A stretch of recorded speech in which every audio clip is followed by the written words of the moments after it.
नमस्कार, मैं सुनील स्वामी आपका हिंदी भाई सुनील स्वामी यूट्यूब चैनल पर स्वागत करता हूँ। आज हम पढ़ने जा रहे हैं समास।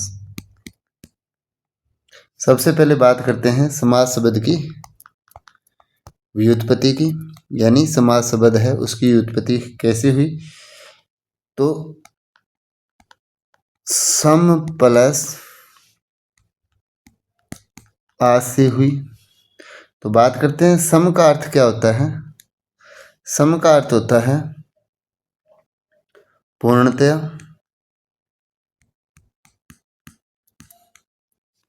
और आस का अर्थ होगा, आस के अर्थ की बात करें तो आस का अर्थ होगा मिलना या निकट आना, निकट आना।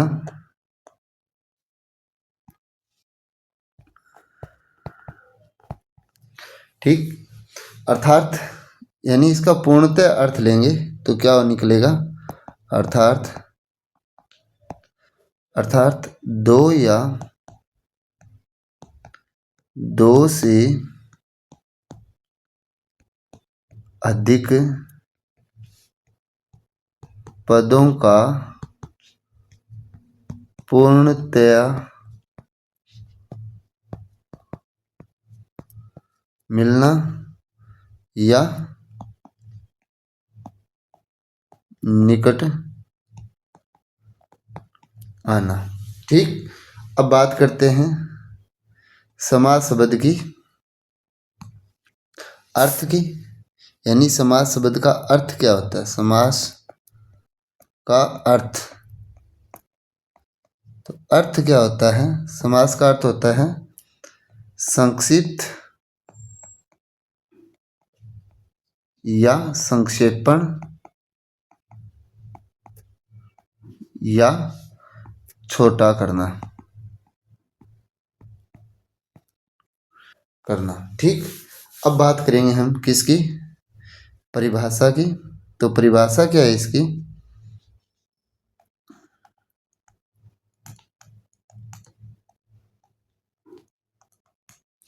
परिभाषा है इसकी दो या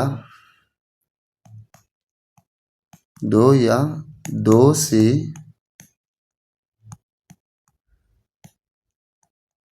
अधिक पदों के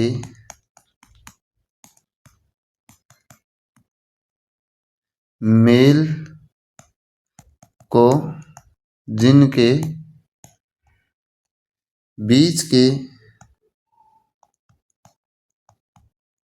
संयोजक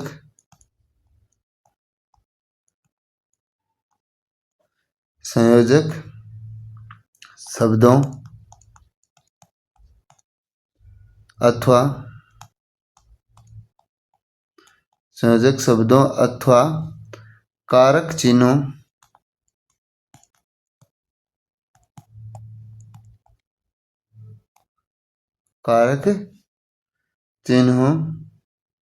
चिन्हों का लोप हो जाए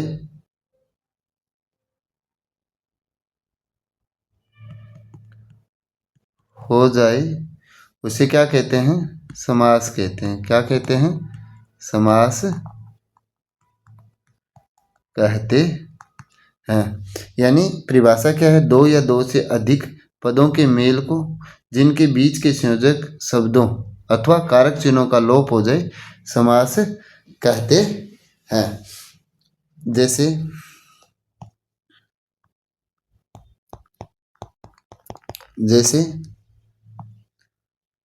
राम और श्याम, तो इसका क्या बनेगा, राम श्याम, यानी ये जो और शब्द है ये क्या होगा, संयोजक शब्द है, ये क्या होगा, लोप हो गया, तो क्या बना, राम श्याम। इसी तरह एक उदाहरण और लीजिए, राजा की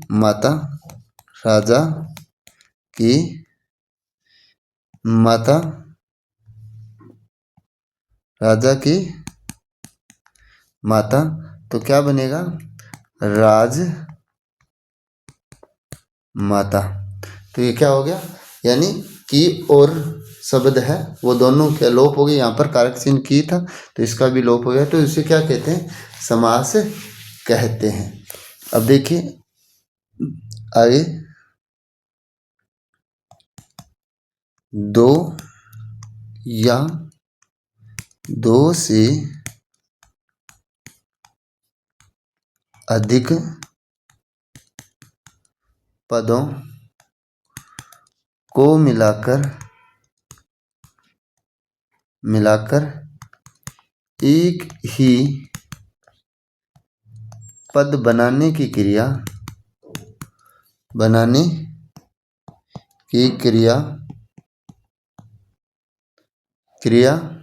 क्या कहलाती है? क्रिया समास है। ठीक। और देखिए समासिक पद किसे कहते हैं? तो देखिए दो या दो से अधिक पदों के मेल से बना एक ही पद समस्त पद या समासिक पद कहलाता है। क्या कहलाता है? समासिक पद कहलाता है। ठीक। और उदाहरण देखिए इसके अलावा, अगर हम विग्रह किसे कहते हैं? अगर हमसे पूछ लीजिए विग्रह क्या होता है, तो विग्रह होता है समस्त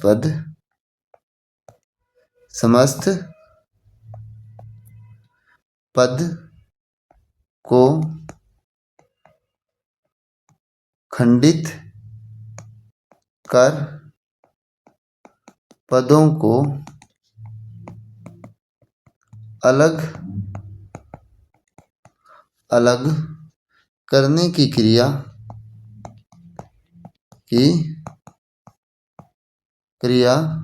क्या कहलाती है? अलग अलग करने की क्रिया समास विग्रह कहलाता है। समास विग्रह कहलाता है। जैसे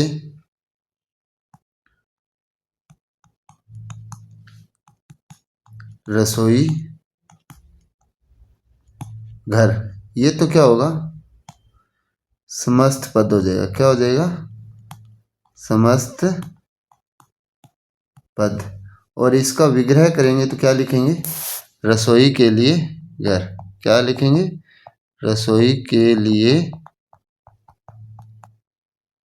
घर। ये क्या कहलाता है? ये कहलाएगा विग्रह।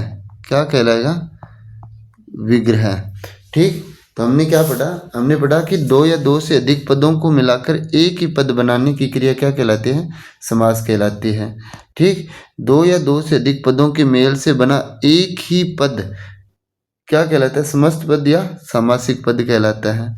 फिर बात करते हैं हमने समस्त पद को खंडित कर पदों को अलग अलग, या हम ये कह सकते हैं पदों को विभक्ति के साथ लिखने की प्रक्रिया या लिखने की प्रक्रिया प्रकट करने की क्रिया को क्या कहते हैं? समास विग्रह कहते हैं। ठीक। अब बात करते हैं हम आगे, समास का महत्व क्या होता है या समास की आवश्यकता क्यों पड़ी? समास का महत्व या आवश्यकता क्यों पड़ी है, तो इसकी बात करते हैं। तो वो क्या है? देखिए कम शब्दों में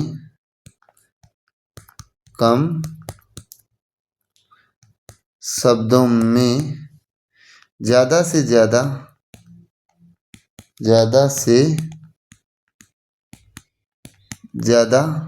बात कहने के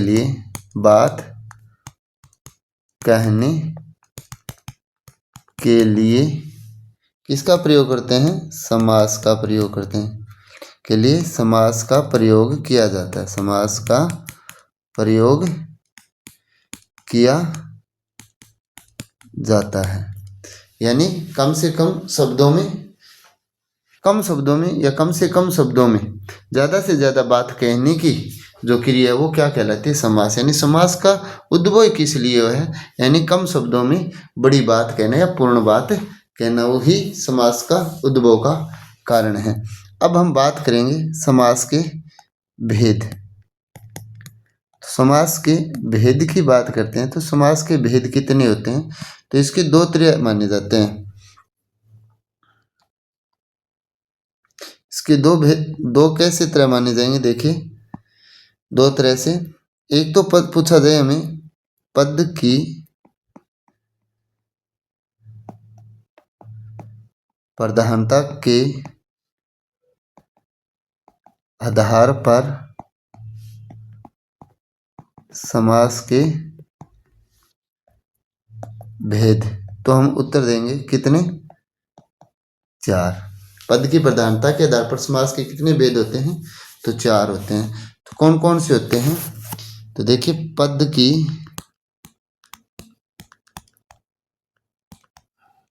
प्रधानता के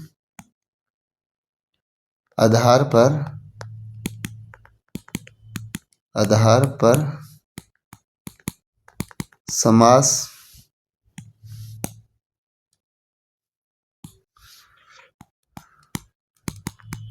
समास के भेद तो कितने हैं? 4 होते हैं। कौन कौन से होते हैं? तो पहला होता है अव्ययभाव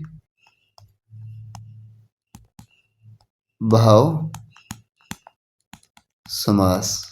ठीक, फिर बात करते हैं दूसरा भेद कौन सा होगा? दूसरा होगा दूसरा जो भेद होगा वो होगा तत्पुरुष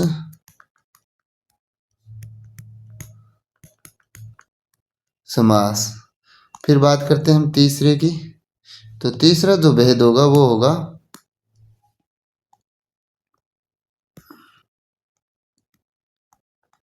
द्वंद्व समास। और जो चौथा भेद होगा वो होगा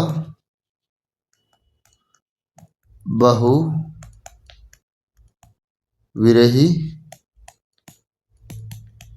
समास। ठीक, अब हम इनके बारे में एक एक के बारे में जानेंगे। देखिए, सबसे पहले अव्ययभाव समास। पद की प्रधानता के आधार पर अगर बात करें तो अव्ययभाव समास में क्या होता है?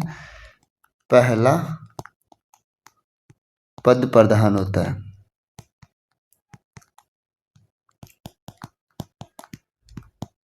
ठीक, तत्पुरुष समास की बात करते हैं तो तत्पुरुष समास में क्या होता है? तत्पुरुष समास में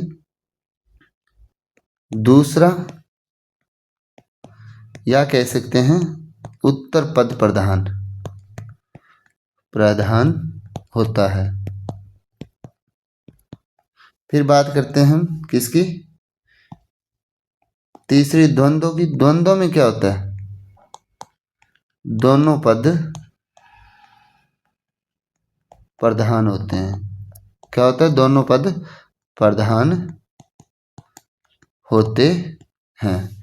ठीक, फिर बात करते हैं हम किसकी? चौथे की। चौथे में क्या होता है? अन्य पद प्रधान होता है। अन्य पद प्रधान होता है। अब देखिए, इनके याद करने की ट्रिक कैसे याद करेंगे। सबसे पहले बात करते हैं हम अव्ययभाव।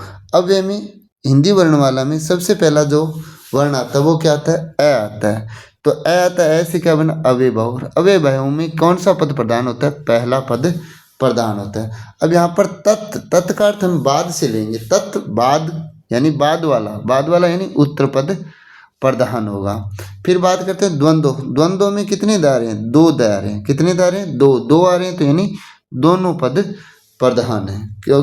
क्या है? दोनों पद ही प्रधान है। फिर बात करते हैं बहुवीरी समास में। अब बहुवीरी समास में यानी जहाँ बहु आ जाती है। क्या आ जाती है? जहाँ बहु आ जाती है वहाँ दोनों की नहीं चलती, यानी न माता की चलती है न पिता की चलती है। तो किसकी चलती है? अन्य की चलती है। किसकी चलती है? अन्य की चलती है। जहाँ बहु आ जाती है वहाँ दोनों की नहीं चलती, वहाँ अन्य की चलती है, अर्थात अन्य पद प्रधान होता है। तो अव्यय में पहला वर्ण है, तो इसलिए यहाँ पर पहला पद प्रधान हो। तत्पुरुष तत् का हमने बाद अर्थ लिया, तो अर्थात दूसरा या उत्तर पद प्रधान। द्वंद्व में दो द आ रहे हैं तो दोनों पद प्रधान होंगे। बहु विरही में यानी जिसमें बहु शब्द है, यानी जहाँ बहु आ जाती है वहाँ दोनों की नहीं चलती, किसकी चलती है? अन्य की चलती है। तो वहाँ कौन सा समास होगा? बहुविरी समास हो। ये थी पद की प्रधानता के आधार पर समास के 4 भेद होते हैं। ठीक, अब बात करते हैं प्रयोग या अर्थ के आधार पर। प्रयोग या अर्थ के आधार पर, प्रयोग या अर्थ के आधार पर समास के भेद। तो प्रयोग या अर्थ के आधार पर समास के कितने भेद होते हैं? तो 6 भेद होते हैं। कितने भेद होते हैं? 6 भेद होते हैं। ठीक, अब 6 भेद कौन कौन से होते हैं? तो देखिए, पहला भेद, पहला होता है अव्ययभाव समास। कौन सा होता है? अव्ययभाव समास। दूसरा होता है तत्पुरुष समास। और तीसरा होता है कर्मधारय समास। कौन सा होता है? कर्मधारय समास। चौथा होता है द्विगु समास। पांचवा होता है द्वंद्व समास। और छठा होगा, छठा कौन सा होगा? छठा होगा बहु विरही समास। यानी प्रयोग या अर्थ के आधार पर समास के कितने भेद होते हैं? 6 होते हैं। कौन कौन से होते हैं? तो अव्ययभाव समास, तत्पुरुष समास, कर्मधारय समास, द्विगु समास, द्वंद्व समास और बहुव्रीहि समास। ये कितने होते हैं? 6 भेद होते हैं। किसके आधार पर बात करेंगे ये भेद? ये भेद होते हैं प्रयोग या अर्थ के आधार पर। इससे पहले हमने पढ़ा था पद की प्रधानता के आधार पर समास के 4 भेद होते हैं। कौन कौन से? अव्ययभाव समास, तत्पुरुष समास, द्वंद्व समास और बहुव्रीहि समास। ठीक, और प्रयोग या अर्थ के आधार पर समास के कितने भेद होते हैं? प्रयोग या अर्थ के आधार पर समास के 6 भेद होते हैं। कौन कौन से? अव्ययभाव, तत्पुरुष, कर्मधारय, द्विगु, द्वंद्व और बहुव्रीहि समास। अब हम इनके प्रत्येक भेद यानी समास के प्रत्येक भेद के बारे में हम विस्तृत जानकारी करेंगे। तो देखिए, सबसे पहले हम पढ़ेंगे किसके बारे में? सबसे पहले पढ़ेंगे हम अव्ययभाव समास के बारे में। किसके बारे में पढ़ेंगे? अव्ययभाव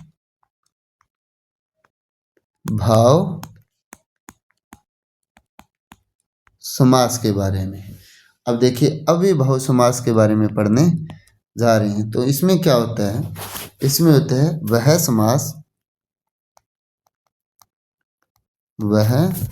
समास जिसका पूर्व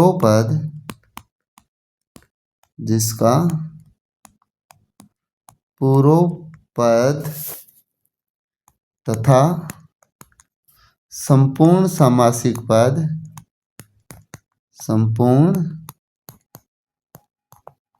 सामासिक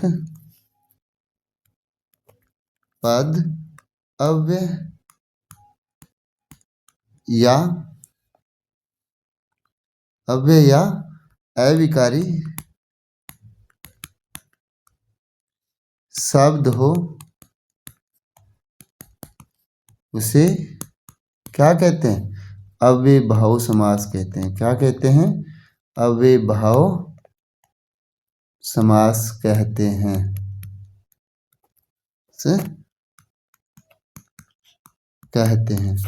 ठीक, यानी वह समास जिसका पूर्व पद क्या हो, पूर्व पद तथा संपूर्ण समासिक पद अव्यय हो या अविकारी शब्द हो, उसे क्या कहते हैं, अव्ययीभाव समास कहते हैं। ठीक, अब देखिए आगे, जिस समास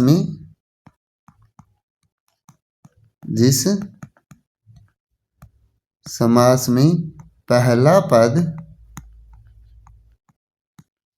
प्रधान होता है तथा जो समूचा पद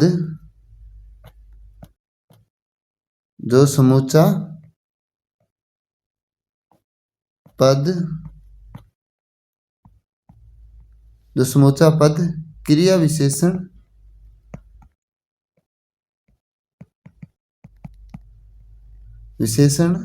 का कार्य करता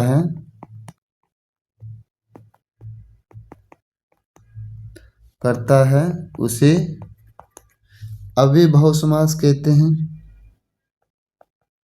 अव्ययीभाव समास कहते हैं। यह जो परिभाषा दी गई है ये कामता प्रसाद द्वारा दी गई, यानी कामता प्रसाद गुरु थे उनके द्वारा दी गई, कामता प्रसाद गुरु के द्वारा दी गई ये परिभाषा। ठीक, यानी जिस समास में पहला पद प्रधान होता है, जो समूचा पद क्रिया विशेषण का कार्य करता है, उसे क्या कहते हैं, उसे अव्ययीभाव समास कहते हैं। अगर इसकी पहचान की बात करें, यानी हमें पहचानना है तो क्या ध्यान रखना है, इसमें पहचानने के लिए हमें क्या ध्यान रखना है, तो ये विशेष तौर से ध्यान देखें। देखिए इसमें पहले क्या लगा हुआ हो, जैसे उपसर्ग ले दिया तो पहले ले गया उपसर्ग आ, यथा,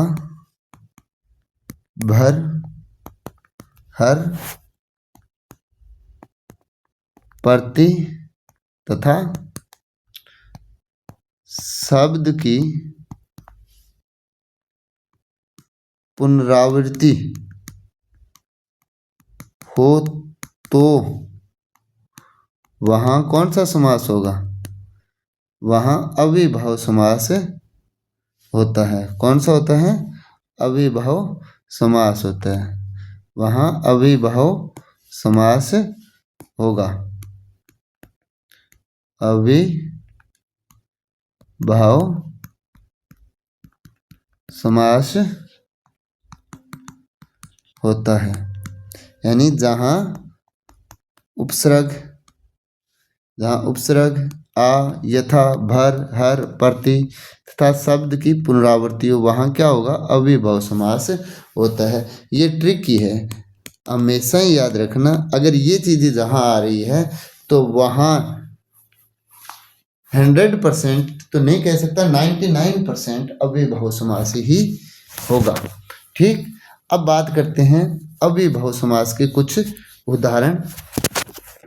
तो अव्ययीभाव समास के उदाहरण देखिए, एक नंबर यथाशक्ति, तो क्या लिखेंगे, शक्ति के अनुसार।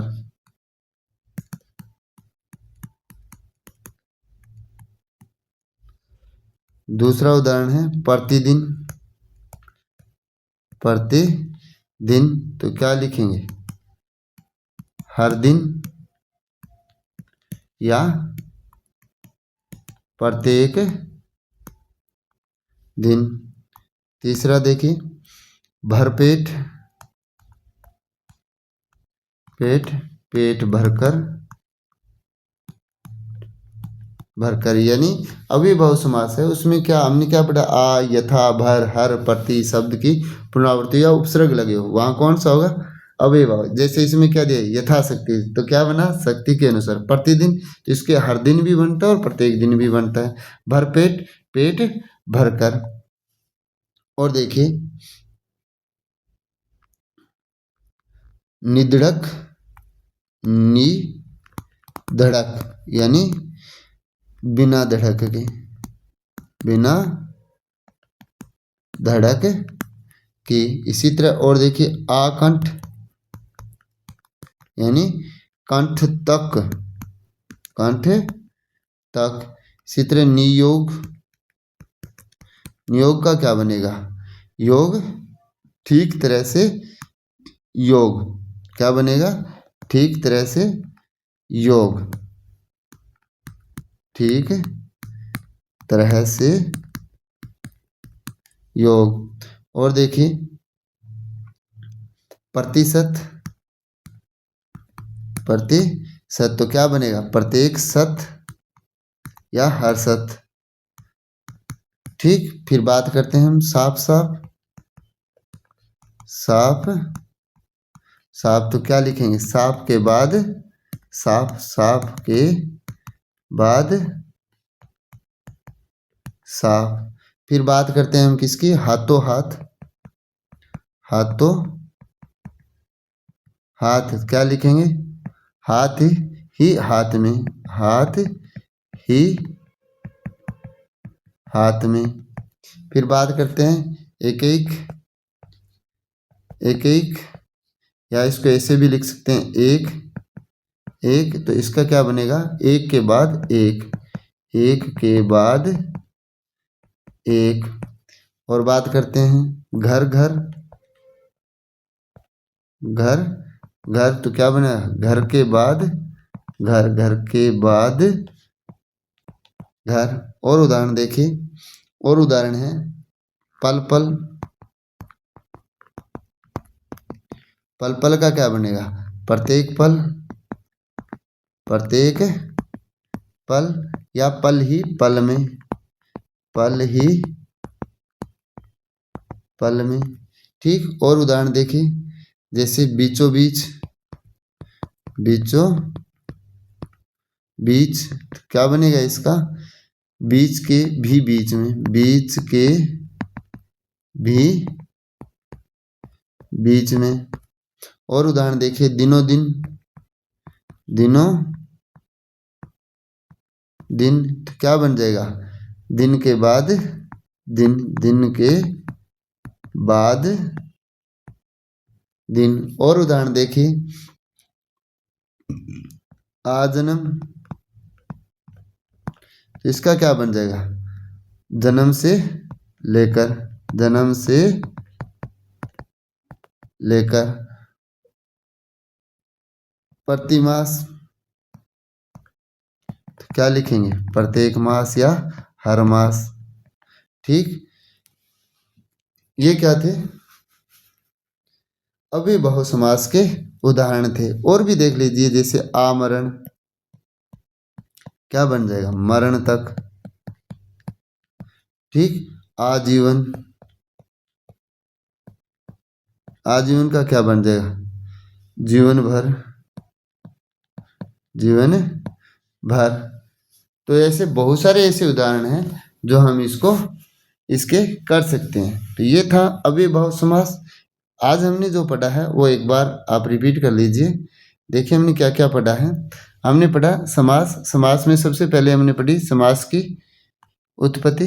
तो समास की व्युत्पत्ति है वो सम और आस से हुई। सम का अर्थ होता है पूर्णतया और आस का अर्थ है मिलना या निकट आना, अर्थात दो या दो से अधिक पदों का पूर्णतः मिलना या निकट आना। समास का अर्थ होता है संक्षिप्त, संक्षेपण, छोटा करना। अगर इसका विपरीत अर्थ पूछे, क्या पूछे? विपरीत अर्थ पूछे तो क्या होगा? इसका व्यास होगा। क्या होगा? व्यास होगा, ठीक। फिर बात करते हैं परिभाषा। दो या दो से अधिक पदों के मेल को जिनके बीच के संयोजक शब्दों अथवा कारक चिन्हों का लोप हो जाए तो उन्हें क्या कहते हैं? समास कहते हैं। फिर बात करते हैं जैसे उसके उदाहरण दिए थे राम और श्याम, यानी और का लोप हो गया तो क्या लिखा हमने? राम श्याम। राजा की माता राजा, राजमाता की का लोप हो गया। अब देखिए समास क्या होता है? दो या दो से अधिक पदों को मिलाकर एक ही पद बनाने की क्रिया समास कहलाती है। दो या दो से अधिक पदों के मेल से बना एक ही पद क्या कहलाता है? समस्त पद या समासिक पद कहलाता है। समस्त पद को खंडित कर पदों को अलग अलग करने की क्रिया क्या कहलाती है? समास विग्रह। जैसे रसोई घर, तो रसोई घर तो क्या है? समस्त पद है। रसोई के लिए घर इसका किया तो ये क्या हो गया? विग्रह हो गया। फिर बात हमने की थी समास का महत्व या समास की आवश्यकता क्यों पड़ी? क्योंकि कम शब्दों में ज़्यादा से ज़्यादा बात करने के लिए समास का प्रयोग किया जाता है। फिर हमने पढ़े समास के भेद। तो सबसे पहले हमने पढ़े पद की प्रधानता के आधार पर समास के भेद कितने होते हैं? तो 4 होते हैं। तो कौन कौन से होते हैं? एक होता है अव्ययभाव समास, एक होता है तत्पुरुष समास, एक होता है द्वंद्व समास और एक होता है बहुव्रीहि समास। अव्ययभाव में पहला पद प्रधान होता है, तत्पुरुष में दूसरा पद प्रधान होता है, द्वंद्व में दोनों ही पद प्रधान नहीं होते और बहु आ जाती है तब अन्य ही पद प्रधान होता है, यानी कोई भी पद प्रधान नहीं होता। फिर हमने पढ़े प्रयोग या अर्थ के आधार पर समास के भेद 6 होते हैं। कौन कौन से होते हैं? तो अव्ययभाव, तत्पुरुष, क्रमधारय, द्विगु, द्वंद्व और बहुव्रीहि समास। इसके बाद हमने पढ़ा अव्ययभाव समास। अव्ययभाव समास किसे कहते हैं? वह समास जिसका पूर्व पद तथा संपूर्ण समासिक पद क्या हो? अव्यय या अविकारी शब्द हो, उसे अव्ययभाव समास कहते हैं। कामता प्रसाद गुरु ने जो परिभाषा दी है वो क्या है? जिस समास में पहला पद प्रधान होता है तथा जो समूचा पद क्रिया विशेषण का कार्य करता है उसे क्या कहते हैं? अव्ययभाव समास कहते हैं। फिर मैंने आपको पहचान यानी ट्रिक बताई जो हमेशा याद रखने वाली बात है, जिसमें पहले क्या लगाओ? उपसर्ग आ, यथा, भर, हर, प्रति तथा शब्द की क्या होनी चाहिए? पुनरावृत्ति हो तो वहाँ अव्ययभाव समास। तो फिर हमने कुछ उदाहरण पढ़े अव्ययभाव समास के। कुछ उदाहरण जैसे यथाशक्ति, शक्ति के अनुसार, इस तरह से हमने ये उदाहरण पढ़े। अगर वीडियो अच्छा लगे तो चैनल को सब्सक्राइब करें, लाइक शेयर कमेंट ज़रूर करें। धन्यवाद।